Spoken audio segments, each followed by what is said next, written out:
My connection to the public sector is that I was educated as an IT specialist and I worked in healthcare and hospitals. So I was, you may say, kind of raised in hospitals in the Netherlands to do IT automation.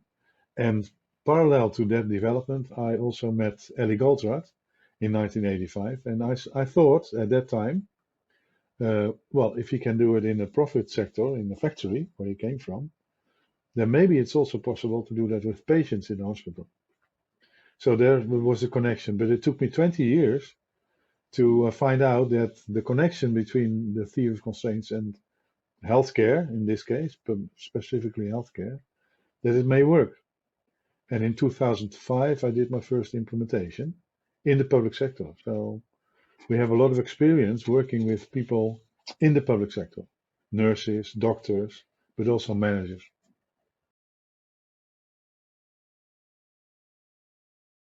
Yeah, I have two presentations, right? And one is about healthcare, obviously, that's where I come from.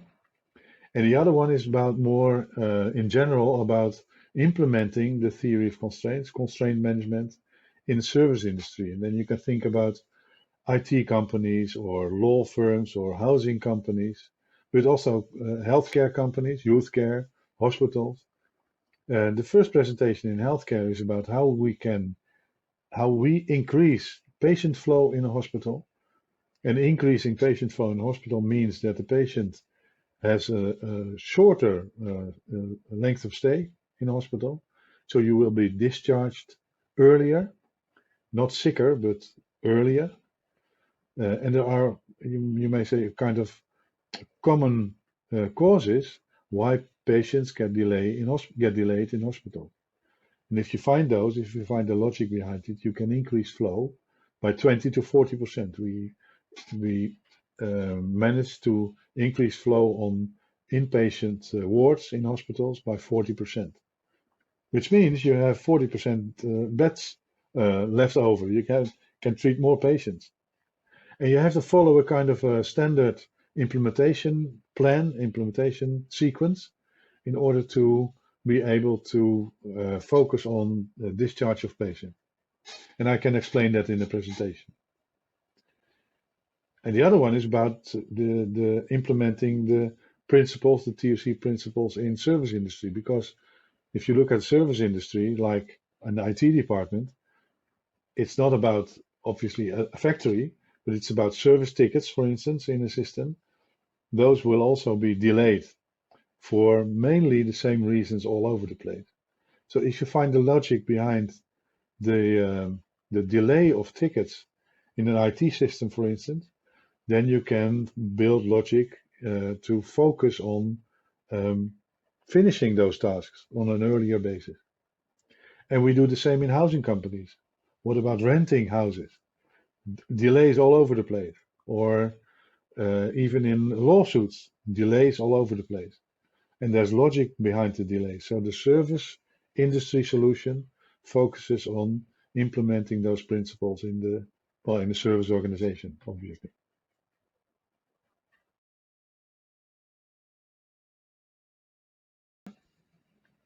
What I really wanted to do in the first place was a decrease in workload for nurses and doctors.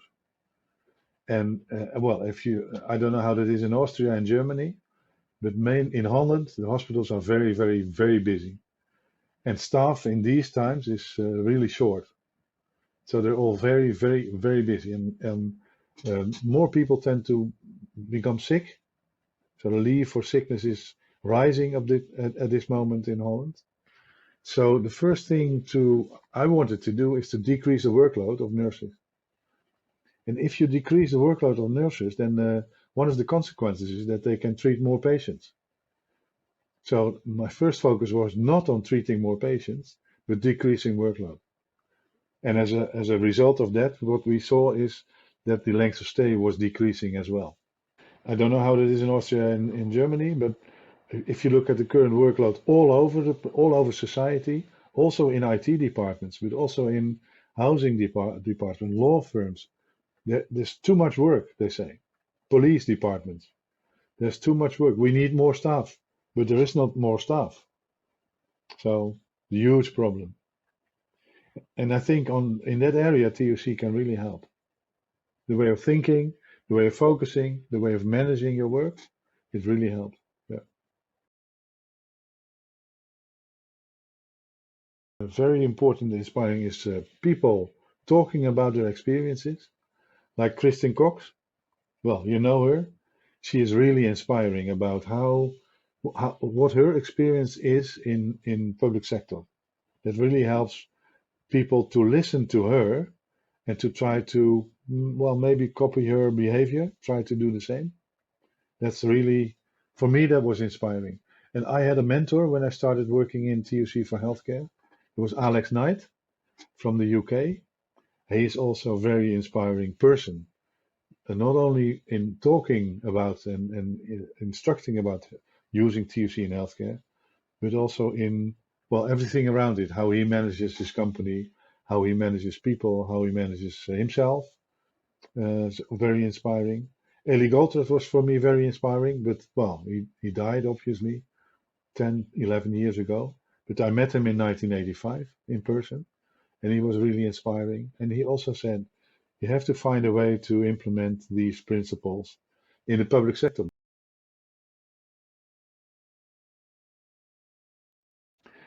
I think for us, the most important first step would be to try to get people, what we say, in a learning mode, in a scientific mode. Because if you keep saying it's not possible with us, then the change won't work. So the first thing we do is try to get people in a learning mode. Ask as many questions as you can about how it works and why it works. Because that it works, we know that it works. We've done dozens, hundreds, thousands of implementation. So it works. Try to ask why it worked and how it worked. In Holland, we say we want to bring you from an exclamation mark to a question mark because you think you know all the things, but you don't. Try to change your behavior into a question mark. Start asking questions. And if you start asking questions, then we can um, explain the logic behind it because it's logic. It's cause and effect logic. So if you are in the question mode, you can find out the logic. And then you know how to let it work in your environment. The things Goltra taught us was never say I know. Because if you say I know, you can't listen or you can't hear new things. You won't be able to change your behavior because you say I already know. That's right. And it sounds easy, but it's not.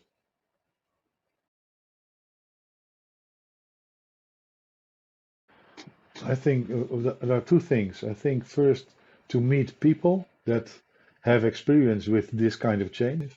And again, if you are in the learning mode, then you can listen to the speeches and the stories of all those participants and all those speakers in a way that you can make it your own and implement it in your own environment. So implementing TOC in the supply chain sounds for me like that's not healthcare. But if you really listen to it, also in healthcare, we have a lot of supply chain. So every story I hear in a conference, I try to, well, try to hear it from my own experience, from my own position where I work, so that I can use it.